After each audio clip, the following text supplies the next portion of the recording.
Hello dear 10th standard students, let's read the question. It is very important question for 2 marks. What message does the Zaz player want to convey?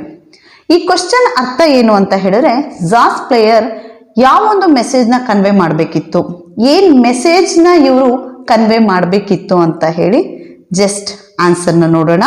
So answer ಇದಾಗಿದೆ. So ಇದರಲ್ಲಿ 2 points ಅಷ್ಟೇ ಬರುತ್ತೆ. ಇದು ಮೊದಲನೇ point ಆಗಿದೆ. ಒಂದ್ಸರಿ ಓದ್ಬಿಡೋಣ.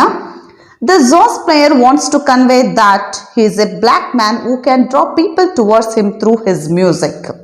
So ಇದರ ಅರ್ಥ ಇಷ್ಟೇನೆ. ದ ಜಾಸ್ ಪ್ಲೇಯರ್ ಏನಿರ್ತಾರೆ ಅವರು ಕನ್ವೆ ಮಾಡಬೇಕಾಗಿರುತ್ತೆ. ಏನನ್ನ ಇವರು ಕನ್ವೆ ಮಾಡಬೇಕಾಗಿರುತ್ತೆ ಅಂತ ಹೇಳಿದ್ರೆ that he is A black man. ಅವರ ಕಲರ್ ಕಾಂಪ್ಲೆಕ್ಷನ್ ಇಸ್ ಬ್ಲ್ಯಾಕ್. ಅವರು ಬ್ಲ್ಯಾಕ್ ಮ್ಯಾನ್ ಆಗಿದ್ರು ಕೂಡ ಹೂ ಕ್ಯಾನ್ ಡ್ರಾ ಪೀಪಲ್, ಅವರು ಪೀಪಲ್ ಗಮನನ ಇವರ ಕಡೆ ಸೆಳ್ಕೊಂಬೋದಿತ್ತು. ಟುವರ್ಡ್ಸ್ ಹಿಮ್, ಇವ್ರ ಕಡೆ ಸೆಳ್ಕೊಂಬೋದಿತ್ತು ಪೀಪಲ್ ಅಟೆನ್ಷನ್ನ. ಹೇಗೆ? Through his music.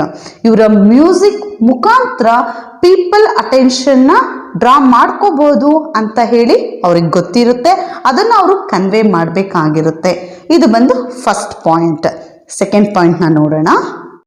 ಈ ಒಂದು ಆನ್ಸರ್ನ ಸೆಕೆಂಡ್ ಪಾಯಿಂಟ್ ಇದಾಗಿರುತ್ತೆ. ಒಂದ್ಸರಿ ಓದ್ಬಿಡೋಣ. He wants to convey the message of God, that is the black gospel of jazz to the world through his music. So jazz player convey ಮಾಡಬೇಕಾಗಿರುತ್ತೆ ಏನ ಅಂತ ಹೇಳಿದ್ರೆ ಮೆಸೇಜ್ ಆಫ್ ಗಾಡ್. ಇದನ್ನ ಇವ್ರು ಕನ್ವೆ ಮಾಡಬೇಕಾಗಿರುತ್ತೆ. Is the black gospel of ಜಾಸ್.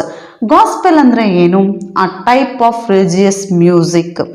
ಅದು religious songs ಏನಿರುತ್ತೆ ಅದನ್ನ ಲೌಡ್ ವಾಯ್ಸ್ ಅಲ್ಲಿ ಇವರು ಹಾಡ್ತಾ ಇರ್ತಾರೆ. ಸೊ ಯಾಕೆ ಅದನ್ನ ಹಾಡ್ತಾರೆ ಅಂತ ಹೇಳಿದ್ರೆ to the world through his music. So ಇವರ ಮುಖಾಂತರ, ಇವರ ಮ್ಯೂಸಿಕ್ ಮುಖಾಂತರ ಅವರು ರಿಲಿಜಿಯಸ್ ಸಾಂಗ್ಸ್ನ ಆಡ್ತಾ ಇರ್ತಾರೆ. ಹಾಗಾಗಿ ಇವರು ಮೆಸೇಜ್ ಆಫ್ ಗಾಡ್ನ ಇವರು ಕನ್ವೆ ಮಾಡಬೇಕಾಗಿರುತ್ತೆ.